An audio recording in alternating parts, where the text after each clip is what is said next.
I will just deal with two most common orthopedic conditions where curcumin is used. That is rheumatoid arthritis and osteoarthritis. Rheumatoid arthritis is a systemic disorder characterized by chronic inflammatory polyarthritis of unknown etiology. Along with the joints, it also involves skin, eyes, lungs, and blood vessels. It has got a fluctuating clinical course, and the prognosis is unpredictable. Its pathogenesis is complex and multifactorial. The pathophysiology is not as complicated as in atherosclerosis. Basically, it is the release of the inflammatory cytokinins, that is the TNF alpha as well as interleukin 1, by activating from the macrophages with the help of T cells. These inflammatory cytokinins leads to synovitis, production of collagenase, which leads to the destruction of extracellular matrix. There is also release of the MMPs, which leads to cartilage degeneration. A similar pathophysiology is also noted in osteoarthritis. It has been found in the synovial fluid of the knee joint. There is an elevated levels of interleukin 6, interleukin 17, and MMPs. Hence, osteoarthritis is also an inflammatory arthritis. Hence, the pathophysiology is mainly because of the inflammatory cytokinins in both rheumatoid arthritis as well as osteoarthritis.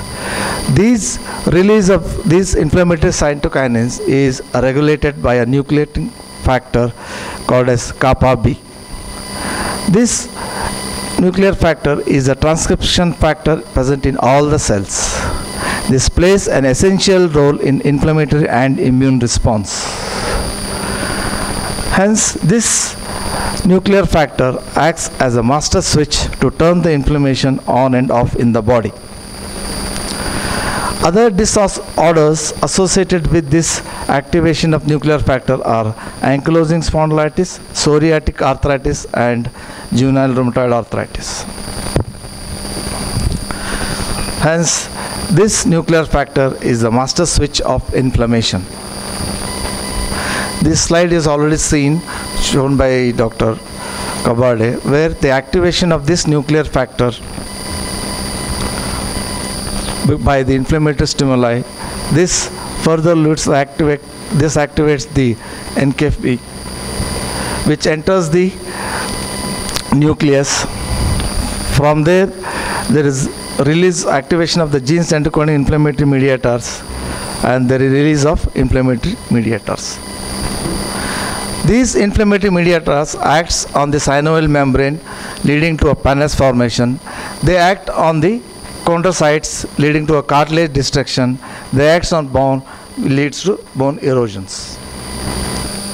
Hence, the nuclear factor plays a crucial role in inflammation and immune response through the regulation of genes encoding pro-inflammatory cytokinins and inducible enzymes.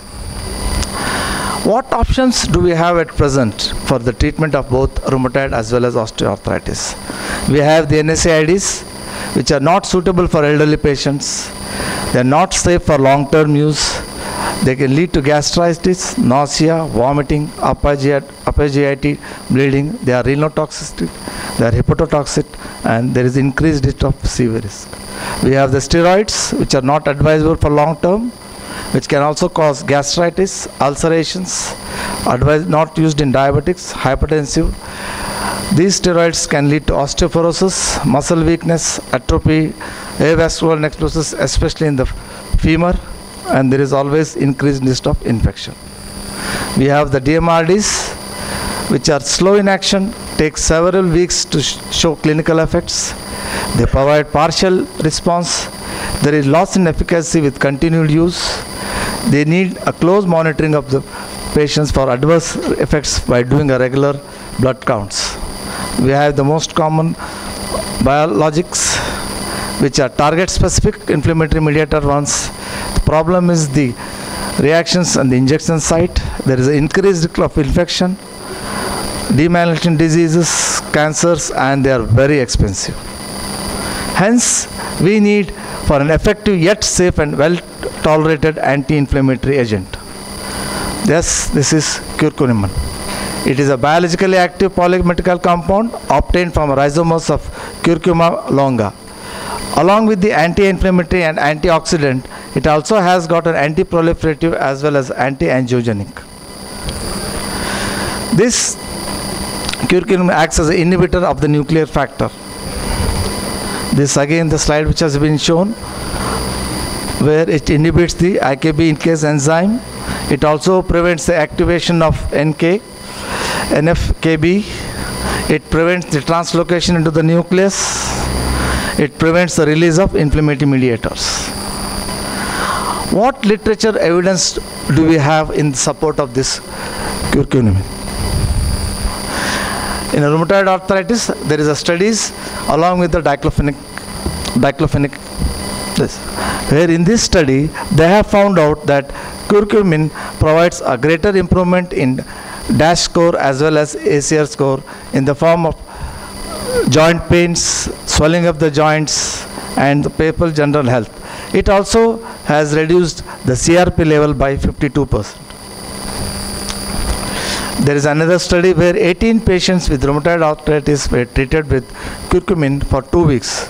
Curcumin improved the joint swelling, morning stiffness, and walking time. Curcumin was well tolerated with better GI tolerability.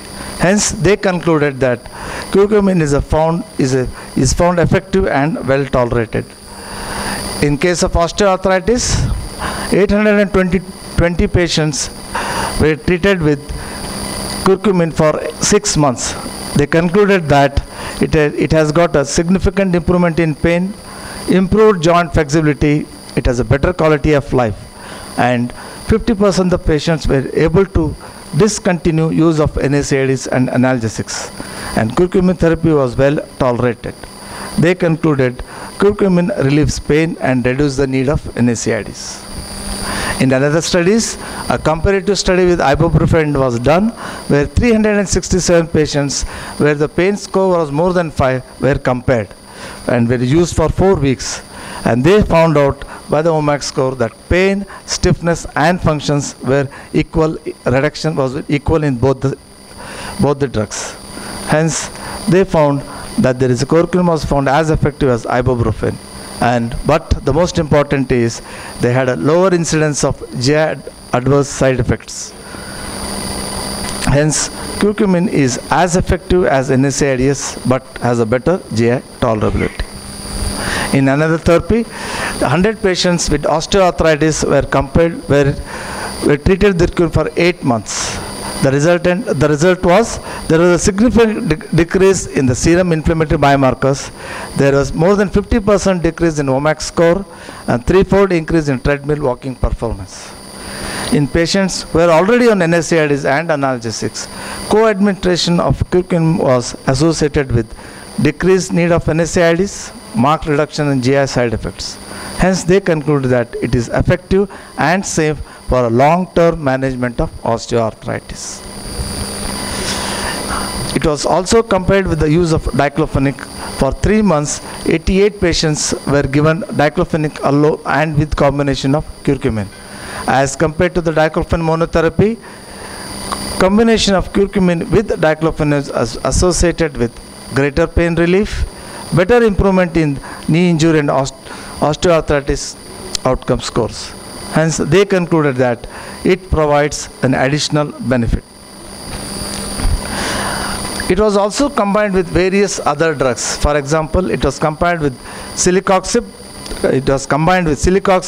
Which helped enhance action of celecoxib and COX-2. It also decreased the need of celecoxib. It was also used along with the prednisolone, which shows that it acted as an additive anti-inflammatory action through inhibition of inflammatory cytokines. There is a significant reduction in joint swelling. It also reduces the side effects of the steroids. When used with methotrexate, it had a synergistic anti-arthritic action, which may help to reduce the methotrexate dose. It also reduces the risk of hepatotoxicity and hematological toxicity. Hence, curcumin is generally recognized as safe by the US FDA. There was no noticeable adverse event when observed with dose up to 8 grams given for 3 months.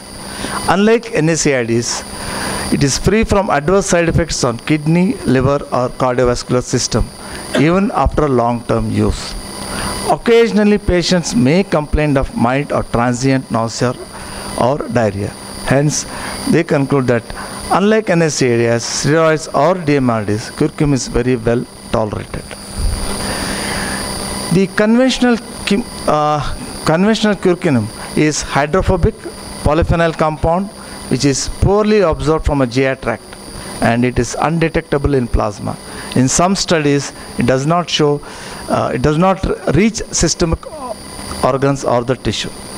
The clinical trial which we have been carried so far have used quite a high dose, up to 12 grams per day. Few studies have not shown any positive results and they are poor GI tolerability. Hence, we needed a biologically viable, effective and a well tolerated curcumin formulation. This formulation have been done by using a self-micro-emulsified drug delivery system. By using this technology, the nano-sized hydrophobic droplets of the curcumin needs improved absorption. It has a better tissue penetration. Hence, to summarize, curcumin inhibits the master switch of inflammation nuclear factor. It decreases the release of inflammatory prostaglandin and cytokinins. Monotherapy is found to be effective and safe in treatment of rheumatoid arthritis and osteoarthritis. Efficacy is at par with NSAIDs but better GI tolerability. When given along with NSAIDs and steroids, it provides additive synergistic action which helps in reducing the dose. When given along with the methotrexate, it helps to reduce the risk of hepatotoxicity. Unlike biologics, can be given orally, is safe and when tolerated. It's an attractive option in management of osteoarthritis and rheumatoid arthritis, either as a monotherapy or a combination therapy. It is particularly useful in patients who are intolerant to NSAIDs, steroids or DMARDs. It is in the patients who have compromised renal function, in patients with hepatic dysfunction, in patients with CV disorders. Thank you.